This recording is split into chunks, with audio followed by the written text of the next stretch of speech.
What is up, guys? Welcome back to the channel. My name is Arclight. I'm one of the content creators for Cyberjock Gaming. So glad you guys have decided to go back. Yeah, today I'm going to be showing you some gameplay from one of the comps I think is definitely more fun. It is very situational, but if it comes right, it could definitely be a more fun, more interactive build to use. You can see we're sitting on 7,500 trophies, which is quite high. So you do end up running into a lot of people who have high level potatoes, but we'll see how our build matches with them. So you can see here we're using the Master Jack, the Taoist Master, Resonance Medium, which is going to be our main source of damage, pretty much our only source, along with Life Source as well as with the Clown. These two potatoes just work really well, Life Source and Clown together, as they really just complement one another. Life Source pretty much just giving you 3 levels, and the Clown obviously just helping you to duplicate other potatoes. Another thing that really helps with them working together is that the Clown, when you do duplicate another potato, it only mimics 60% of the total damage that the potato would have done originally.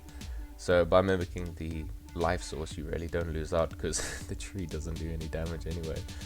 By the time it levels up, that debuff will be gone. So yeah, this comp is definitely, like I said, fun, very situational. Can go one way or the other, but we're gonna see what we can do here. So I'm gonna be using my Master Jacks for my Taoist Masters and my Clowns for my Life Source, just to make it, well, to get the full benefit out of this comp. So pretty much, as you can imagine, the aim of this build is to get as many resonance mediums on the field as possible. So that does make it a bit down to chance and luck. When it works, it is definitely worth it and a lot of fun, but you can definitely get quite unlucky. We can see we're sitting there with quite a few life sources, which is really good. I don't mind at all. Yeah, he's got a bard which is speeding up our units, so we're definitely gonna need to ramp up our damage a bit to stay in this. Yeah, so pretty much in the early game you kind of want to try survive so you can actually get all the resonance mediums. We're doing fine at the moment. Oh, very nice. But yeah, pretty unfortunate we're sitting there with a level 3 and a level 4 Master Jack. But that's alright. Okay, level 2, very nice. Okay, cool. That's just not bad. We're sitting in a pretty good spot at the moment. I'm actually, yeah, I'm gonna level up that Clown into another Life Source. So yeah, we're surviving pretty well at the moment. We definitely want to get higher units. As soon as we pretty much cover this whole field in resonance mediums, we are going to be doing a lot of damage. Yeah, especially with this boss. I'm pretty sure you guys don't like this boss. The Cerberus definitely is not one of the favorites. Typically what I do against this boss is I try to, I don't do it with this comp though, I try to get to a place where I'm just surviving, and then I'll start saving up cash. Then as soon as the boss does hit that first damage wave, whatever you want to call it, then I actually start buying a lot of units.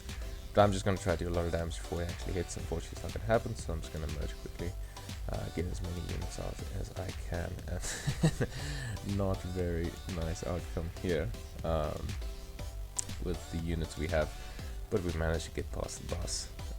Okay, cool. We're gonna want to definitely do as much damage to that guy as possible. 4-4, that is good. Yay, these Master Jacks are definitely not helping us out this round. So yeah, they are very useful for merging with other potatoes, obviously when you need it. But obviously when you don't need it, it can be a bit hard. But it's alright. That's the nature of support potatoes. But in the end, they definitely do help. I would say though, in the kind of early game, you don't necessarily need this many support potatoes. I mean, even just high, you don't need this many support potatoes. Typically, if you're in kind of the mid game or in lower tiers, then you can definitely just use pretty much full damage comps. Those definitely work quite well in middle and lower tiers. But definitely when you get higher tiers, you're gonna probably be needing at least 2 or 3 support potatoes that work well together. Okay, these clowns are not playing very nice. Great potatoes, but again, I don't want too many of them. We're gonna get some more of the resonance mediums passive up, which, as you can see, is that little glowing purple stars around it, which just gives it more damage. And you can see that we're actually doing quite a bit of damage. The opponent's struggling to keep up, which is beautiful, especially in the higher level trophies. It looks like we're gonna win straight away there. Awesome. I mean, we can look, I mean, okay, cool. So he has pretty much, well, he has a level 10 bard, so he was definitely speeding up our units quite a bit. But if we look at the damage, you can see, no surprise there, that our resonance mediums did 94% of the damage. So yeah, that was an awesome game. But yeah, pretty much that's kind of the strat I would recommend if you want some more fun build, a more interactive build. There's nothing wrong with other builds, just I enjoy this because it's very focused on you know, merging units, get which ones you want to merge, and trying to get as many resonance mediums as you can. And also, just last thing, I want to show you the runes that I do use.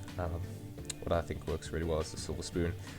Just by getting an additional 120 silver at the start of the battle, just helps you to get a lot of potatoes out of the field, especially with this build.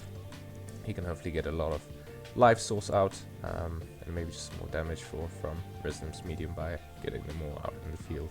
Because like I said, you want to survive in the beginning so that you can get a lot of these guys in the end. And the other rune, which I feel is definitely important, is the money maker. The other option here is to rather get the one that has a chance of giving you some silver every time you merge, but I think this one's more reliable and giving you that consistent silver every 5 seconds. But yeah, thanks a lot for stopping by, guys. Hope you enjoyed what you saw. If you have any questions, anything you'd like to see more in the video, or any suggestions, please do let us know. Yeah, this is Cyberjock Gaming. Hopefully check you guys in another video.